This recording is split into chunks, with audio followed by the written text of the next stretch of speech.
Hello বন্ধুরা, আসসালামু আলাইকুম। Welcome to my channel. আশা করি আপনারা সবাই অনেক ভালো আছেন। তো আজকে আপনাদের মাঝে ইমোর আরও 3টি অসাধারণ সেটিংস নিয়ে এসেছি। আমি মনে করি প্রত্যেক ইমো ব্যবহারকারীদের এই 3টি সেটিংস অবশ্যই করে রাখা উচিত।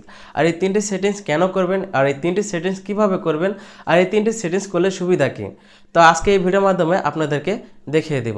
তো কেউ ভিডিও স্কিপ করে দেখবে না, ভিডিও স্কিপ না করে শুরু থেকে শেষ পর্যন্ত দেখার অনুরোধ রইল। তার কথা না বাড়িয়ে শুরু করা যাক। তো প্রথম সেটিংসটি হলো আপনারা আপনাদের ইমো অ্যাকাউন্টটি ওপেন করে নেবেন। তারপর আপনারা আপনাদের প্রোফাইল আইকনে ক্লিক করবেন। তারপর আপনারা যে কাজটি করবেন, সেটিংসে ক্লিক করবেন। সেটিংসে ক্লিক করার পরে আপনারা এখানে দেখতে পারবেন ল্যাঙ্গুয়েজ। তো এখানে ল্যাঙ্গুয়েজে ক্লিক করবেন। ল্যাঙ্গুয়েজে ক্লিক করার পরে এখানে আপনারা সকল প্রকার ভাষা পেয়ে যাবেন। যারা বাংলা ভাষা বোঝেন বেশি, তা আপনারা যে কাজটি করবেন, বাংলা সিলেক্ট করে আপনারা এখানে ওকে করে দেবেন। তো এখানে আপনারা কিন্তু ইমোতে এখন সব লেখা কিন্তু বাংলা হয়ে যাবে, যত টেক্সট আছে সেগুলো বাংলা হয়ে যাবে। এতে করে আপনাদের বুঝতে আরও সুবিধা হবে।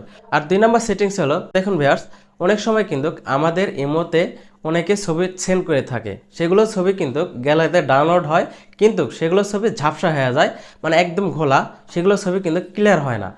প্রথমে যে কাজটি করবেন, আপনারা আপনাদের ইমো অ্যাকাউন্টটি ওপেন করে নেবেন। আপনাদের যে প্রোফাইল অ্যাকাউন্টটি আছে সেখানে ক্লিক করবেন। তো সেটিংসে ক্লিক করবেন। সেটিংসে ক্লিক করার পরে এখানে দেখতে পারবেন স্টোরেজ ডাটা। তো স্টোরেজ ডাটাতে ক্লিক করবেন। স্টোরেজ ডাটাতে ক্লিক করার পরে তো নিচে দেখতে পারবেন এই যে সেটিংসটি ফটো আপলোড, এখানে আপনারা ক্লিক করে দেবেন। এখানে ক্লিক করার পরে উপরে দেখতে পারবেন অটো রিকমেন্ডেড। তো এটা অটোমেটিক সিলেক্ট হয়ে থাকবে। আপনারা যে কাজটি করবেন, নিচে দেখতে পারবেন হাই কোয়ালিটি। তো আপনারা হাই কোয়ালিটিতে সিলেক্ট করে রাখবেন। এতে করে কি হবে, যদি কেউ আপনাদের এই মতে এক ফটো সেন্ড করে থাকে, সেগুলো ছবি আর ঝাপসা হবে না, ফটোর যে কোয়ালিটি ছিল সেই কোয়ালিটি হয়ে ডাউনলোড হয়ে যাবে। তো 3 নম্বর সেটিংসটি হলো, আপনারা আপনাদের ইমো অ্যাকাউন্টটি ওপেন করে নেবেন। তারপর আপনারা যে কাজটি করবেন, আপনাদের প্রোফাইল আইকনে ক্লিক করবেন। প্রোফাইল আইকনে ক্লিক করার পরে আপনারা এই বাবলে ক্লিক করবেন।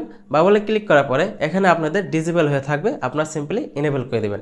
এনেবল করলে কি হবে, আপনারা মেসেঞ্জারের মতো যদি কেউ টেক্সট করে, আপনাদের সেন্ড টেক্সট করে, মানে মেসেজ করে, সেখানে কিন্তু মেসেঞ্জারের মতো আপনাদের বাবল হয়ে থাকবে। আপনারা যদি ফোনে কাজ করেন, তখন কিন্তু আপনাদের শাটারের জায়গায় আপনাদের ডিসপ্লেতে মেসেঞ্জার মতো বাবলের মতো হয়ে থাকবে। তো দেখুন, হোম পেজে কিন্তু সবগুলো কিন্তু বাবল হয়ে আছে।